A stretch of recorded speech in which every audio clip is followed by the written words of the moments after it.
Welcome to Never Rewrite. I'm Isaac Askew. And I'm Jeffrey Sherman. And today we're going to do part two of Falsehoods programmer. Today we're going to do part two of Falsehoods that programmers believe about projects. And we should keep that in there because it's funny. Oh, yeah.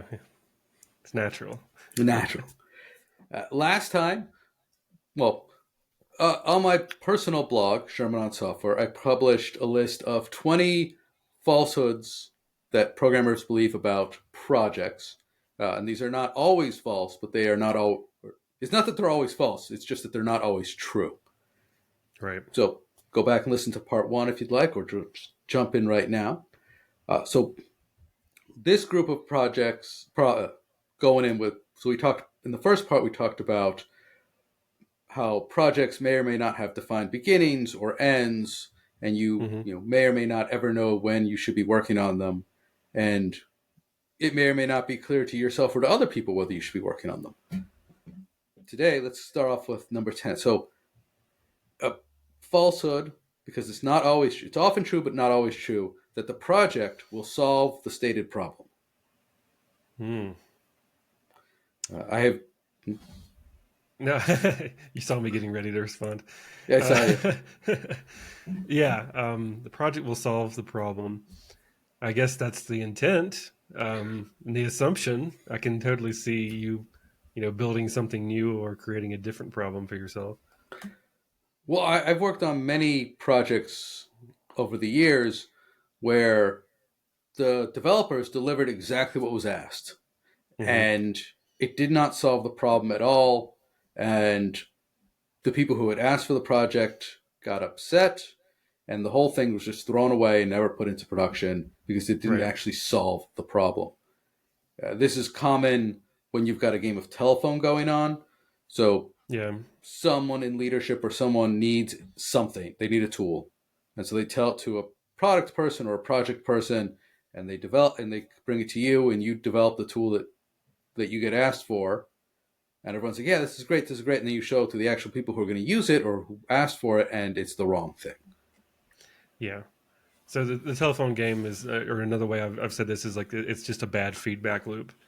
So you end up, I've definitely worked on projects before where someone's like, you should build this thing. It would be a cool idea. And when I say cool idea, this is like companies that have extra money that want to do like research and development. And they're like, well, we should try this out.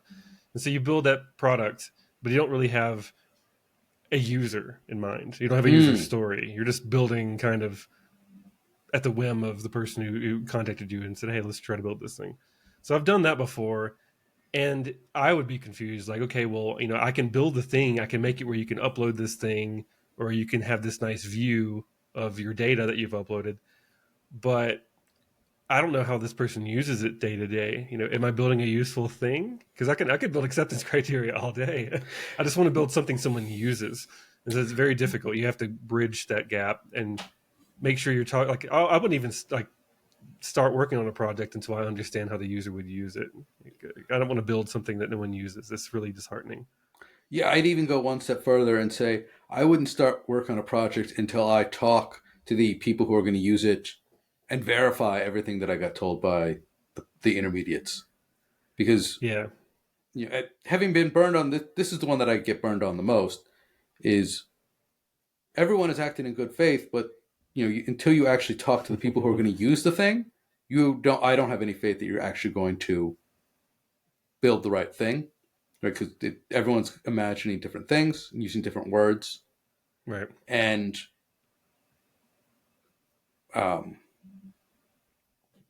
great example of this. I got asked to make contacts in a CRM exportable into Outlook.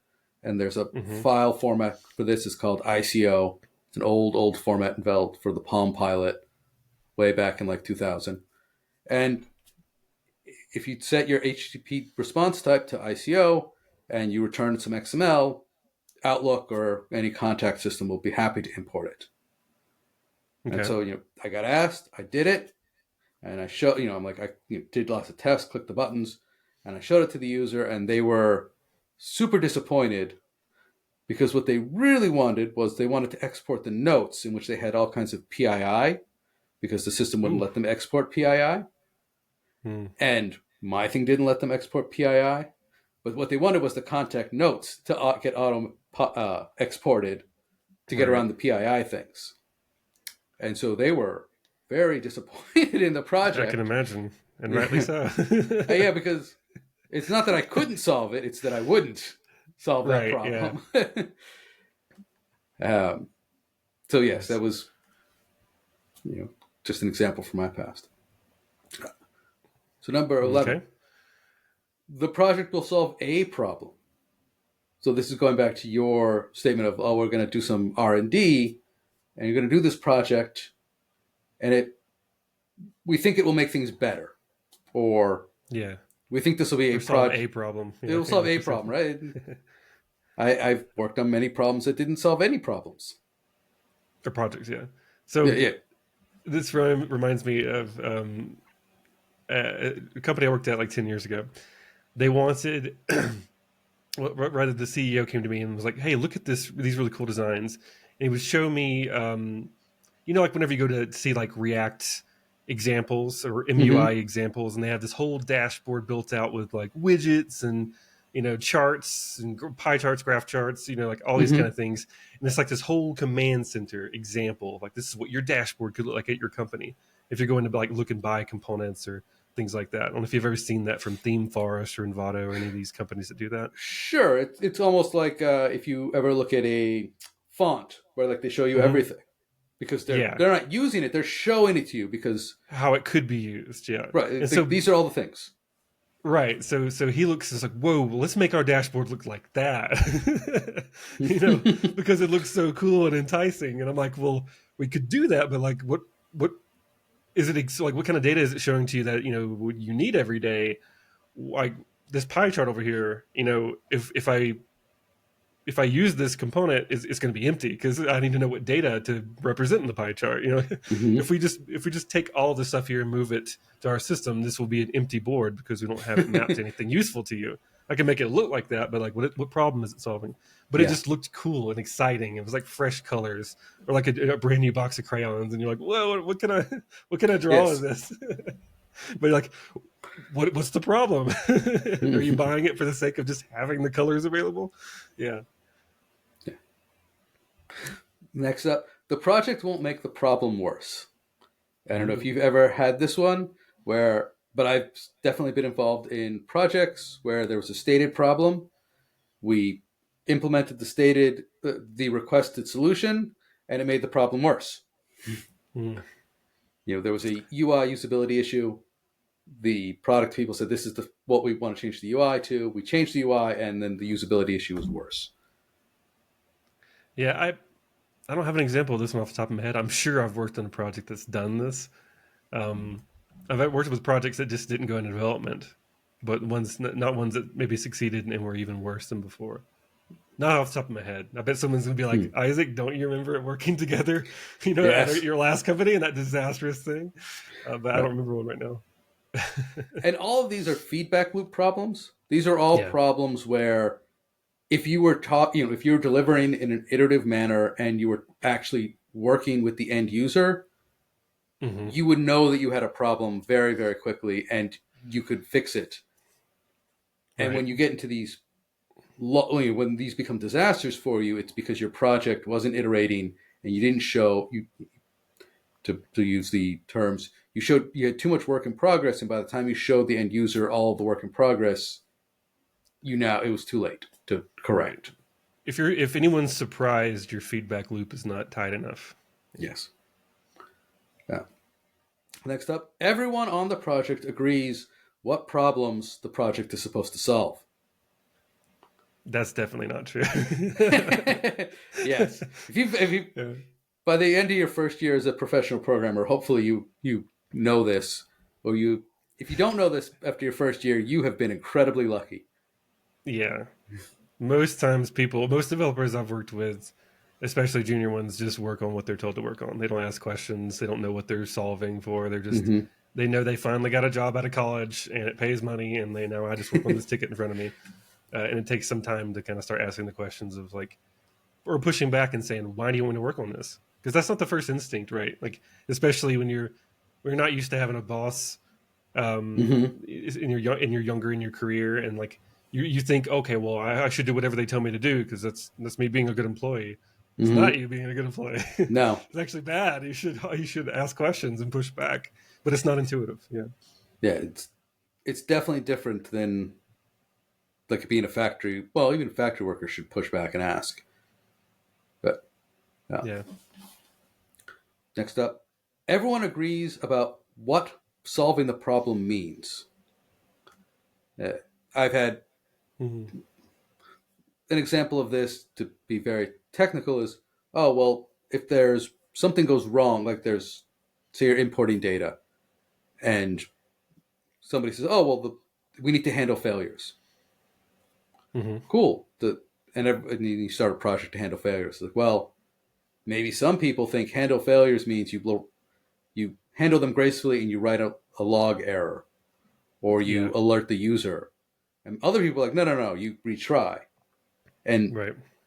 until everyone agrees on what the solution is, or don't just assume that because people have used words and everyone nodded their head, Right. that means everyone actually agreed on what everyone thinks they've agreed. But again, until Yeah. you produce something and it's not what they expected, then you haven't actually, you don't know that you've agreed. Right. Still the feedback thing. Still feedback. I, This is all I feedback think. loops. Yeah, I feel like you've told me something similar with like having to say something 7 times before people finally get it through their heads. Essentially, some quote you gave Mm-hmm. me a while back, and it's the same thing. Because if you're in a meeting for the first time, talking about something, maybe half the people there are just kind of nodding, going, "That makes sense, yeah, sure," or they're not really thinking about it. They're just, or maybe they're still switching context from the last meeting. And Mm-hmm. some people get the message, some people don't, and you kind of really have to make sure everyone's aligned with it. Say it a lot in an hour, say, okay, the thing that we talked about, remember this is the problem, the main problem, and maybe tag people in it. And it's just a lot of poking and making sure over and over again that people are, pretty aware of what they're solving. Because I've been in a lot of meetings where people just say, yeah, that sounds good. Yeah. No other feedback. One that just popped into my head. You say, "Oh, this thing needs to export all the data," and people don't agree on what all the data means. Is it like all the current data? Is it all the data Yeah. plus the history? Does it maybe you don't include the PII?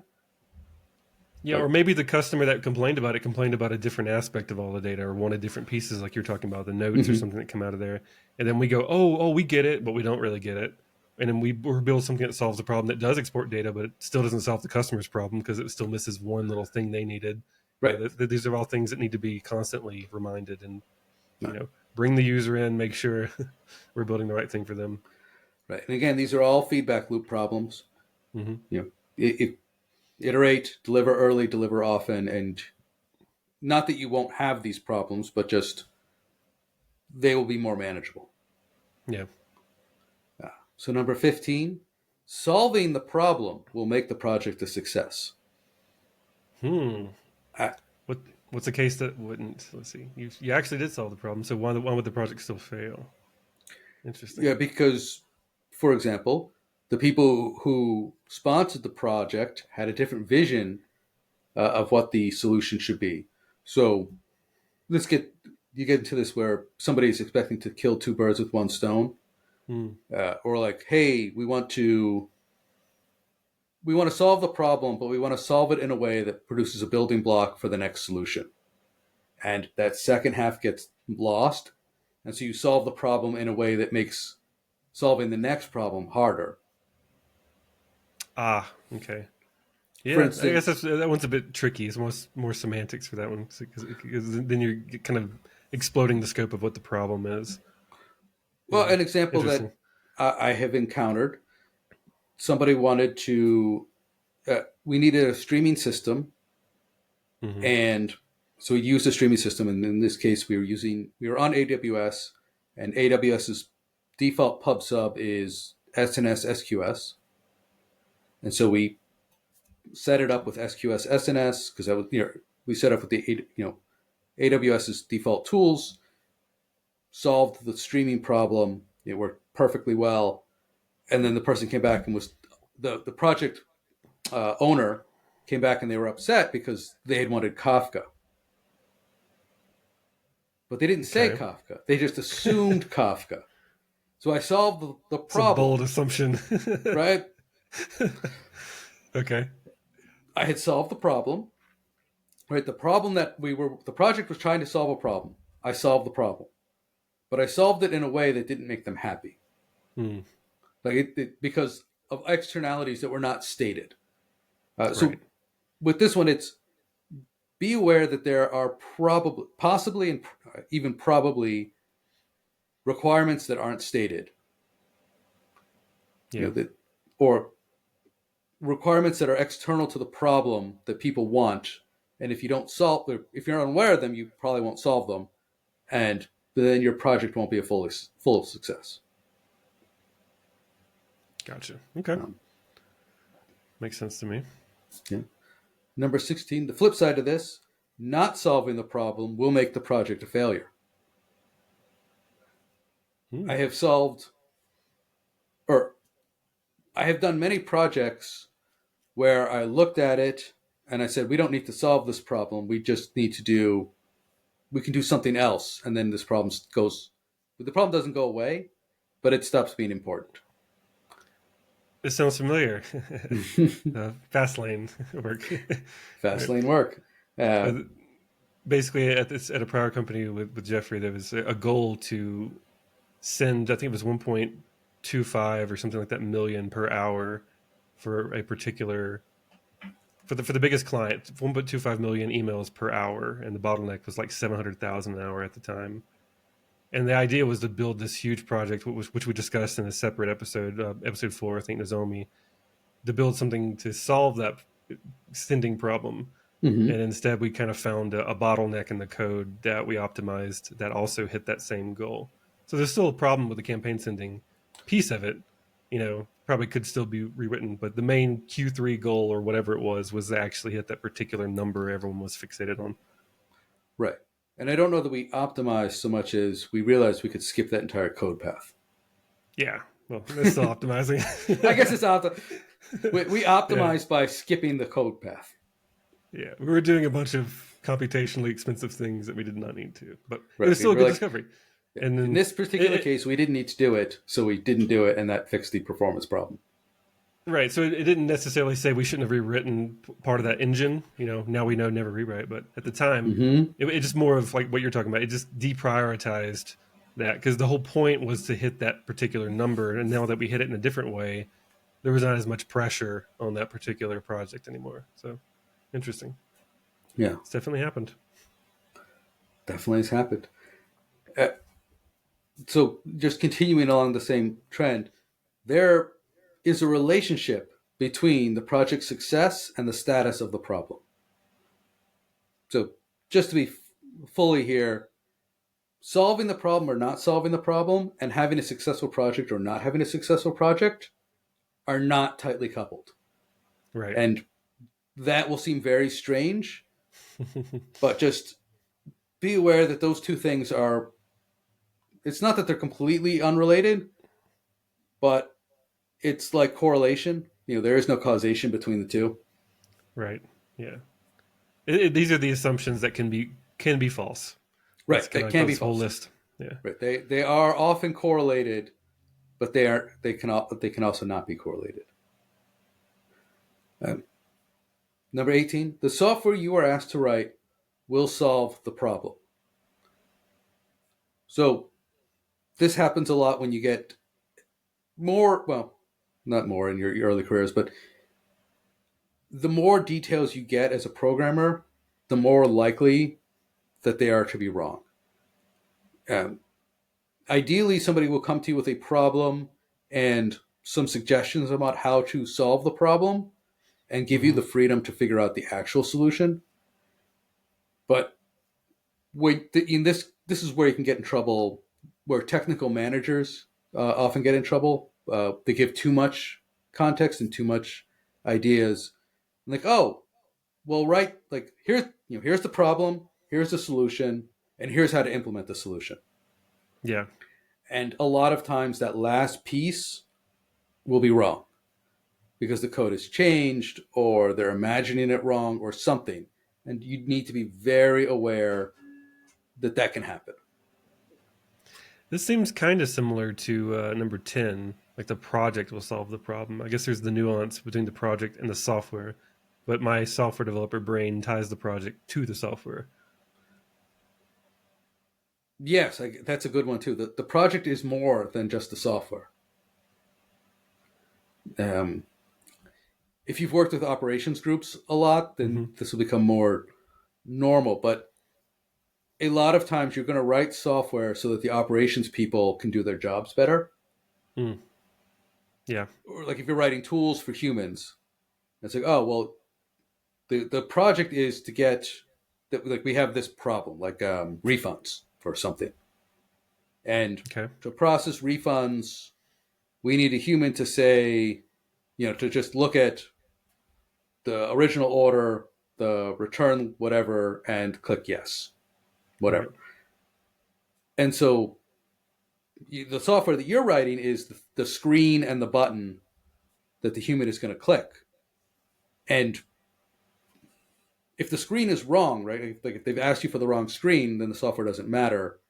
Also, if people are imagining the screen, like just that the humans have the capacity to do these returns, right? You could write the best screen in the world, but if you don't if you don't intend to hire enough humans to process the returns, it's not going to work. Got you. Okay, that's a good differentiation between the software and the project. I like that. Because the software could work and still not solve the problem because the software is intended for a group of people to execute, and you don't have enough people to execute the software. So that's right. An interesting way to put it. I guess I've so internalized that one that it no longer even occurs to me that would have been a good one. The project is more than just the software that fixes the problem. You can write excellent software that solves problems, but if there's no one to implement that solution, yes. the company dies. Interesting. Okay, cool. I worked at a company many years ago where their default solution was to hire a bunch of humans to do things manually. I'm like, this is a manual process and it sucks. And we're just going to hire people and they're going to burn out after 6 months and then we'll hire replacements. And it's sad. It's sad. And what was worse is I looked at the numbers. I was like, gosh, you're right. I can't, I can help with the margins, but most of this stuff, you can't write software that's cheaper than the humans because it's just a really, there's a whole lot of pieces and you need human judgment. And, as soon as you say, well, I have to have a human sitting at the switch.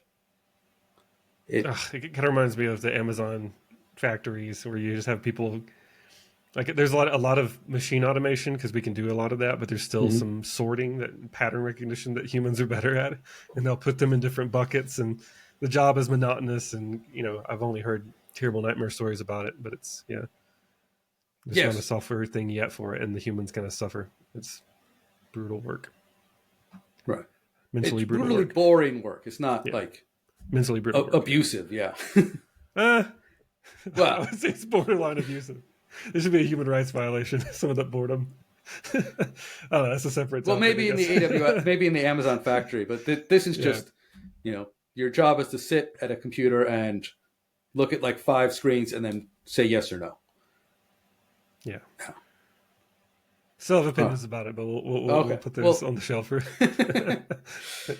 Right, next one. Next one. The software that you are asked to write will make the project a success.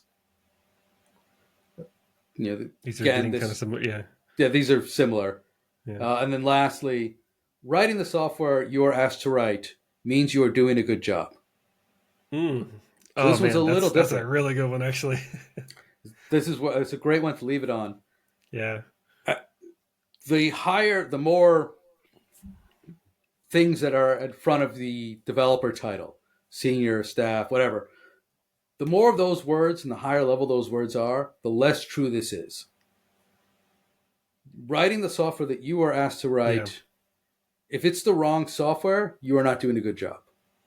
100%. If you don't ask those questions, in my role, if I'm not asking those questions and we're just writing the software asked to write, then we'll most likely write something incorrect. And if you, again, like if you don't solve the problem the customer is talking about and you write the software you're asked to write, then you still did the wrong thing.